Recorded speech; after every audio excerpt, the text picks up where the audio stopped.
Tarique Zia BNP নেতা, সর্বোচ্চ নেতা বলা যায়। তিনি সম্প্রতি একটা বক্তৃতায়, যেটা অনলাইনে উনি লন্ডনে বসে দিয়ে থাকেন, সেরকম এক বক্তৃতায় বলেছেন বাংলাদেশের মানুষ আর প্রতিহিংসা প্রতিশোধের রাজনীতি চায় না। তারেক রহমান।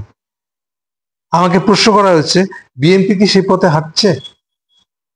ডেফিনেটলি না। কেন? তারেক জিয়ার প্রতিহিংসার মূল জায়গাটাই তো আর্মি। সোজা কথা বললে, একদম তারেক জিয়ার ভাষায় বললে, আর্মি সম্পর্কে আমার অভিজ্ঞতা ভালো না।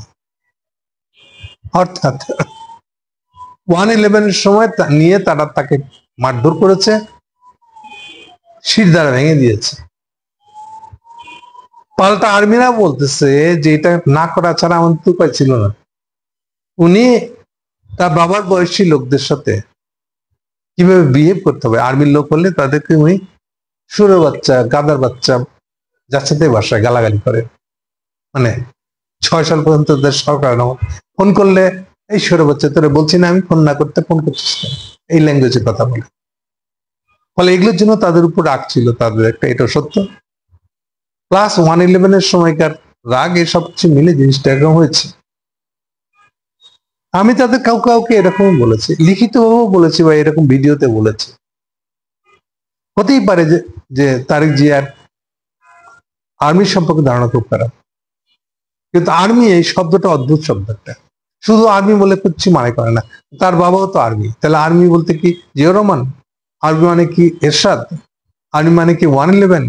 আর্মি মানে কি এখনকার যারা হাসিনাকে তাড়াইছে তারা, ওয়াকারের আর্মি? নাকি এমন অ্যান্টি ওয়াকারও তো লোকজন আছে আর্মির ভিতরে। তাহলে আর্মি শব্দটা দিয়ে কি বুঝাইছি? যতক্ষণ আর্মির আগে আর একটা বিশেষণ না লাগাই নিচ্ছি, ততক্ষণ শুধু আর্মি কথাটার কোনো মানে হয় না আসলে। এটা এই যে আর্মিকে পছন্দ করি না মানে তারেকের তার বাবাকেও গালি দেওয়া হলো আসলে, শুধু আর্মি দিয়ে যদি বলে। এগুলো একটা। 2 নম্বর হচ্ছে যে আর্মি, অর্থাৎ 1/11 সময়কার আর্মি এখন ক্ষমতায় নাই, কেউ নেই বলতে গেলে। তাহলে এখনকার আর্মির সাথে সে কোনো সম্পর্ক করতে যাবে না, এ কথার কোনো অর্থ হয় না। তাহলে এটাই তো প্রতিহিংসা আসলে, প্রতিশোধ। তাহলে তার সাথে শেখ হাসিনার তফাৎ কি?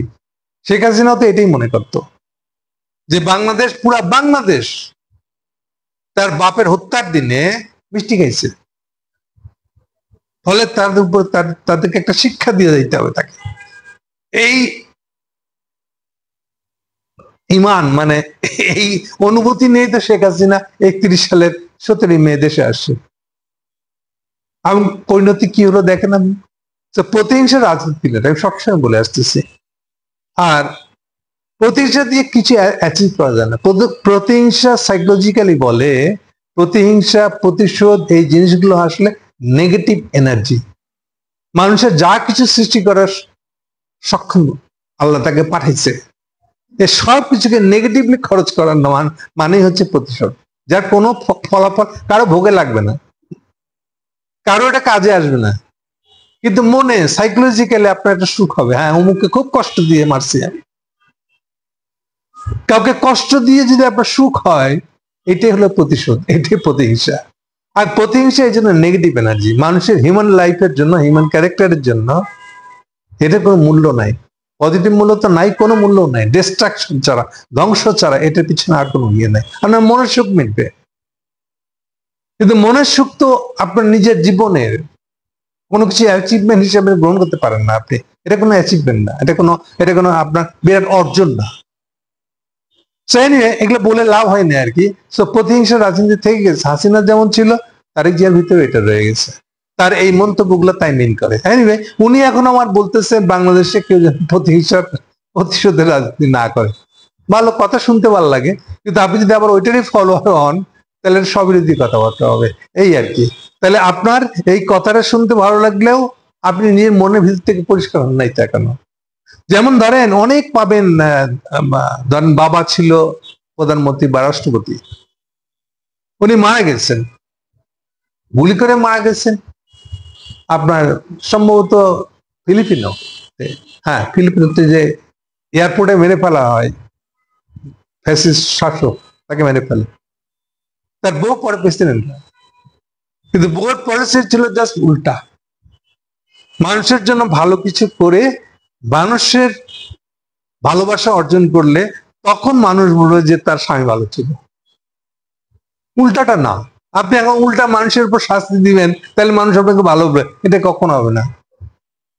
তা শেখ মুজিবের পক্ষে যদি শেখ হাসিনাকে জনমত ফেরাতে হয় তাহলে তাকে প্রতিশোধের কথা বাদ দিয়ে পাবলিকের জন্য ভালো জনস্বার্থ রক্ষার পক্ষে কাজ করতে হতো, বাংলাদেশের স্বার্থ রক্ষার সৈনিক হিসেবে খাড়াই যেতে হইতো। কিন্তু যখন আপনি এটা করবেন না, উল্টা করবেন, তখন আপনি আরো পচবেন, আপনি আরেকটা ফ্যাসিস্ট হিসেবে শেষ হবেন। ঠিক তাই হচ্ছে আসলে, এই হলো সার কথা। Thank you.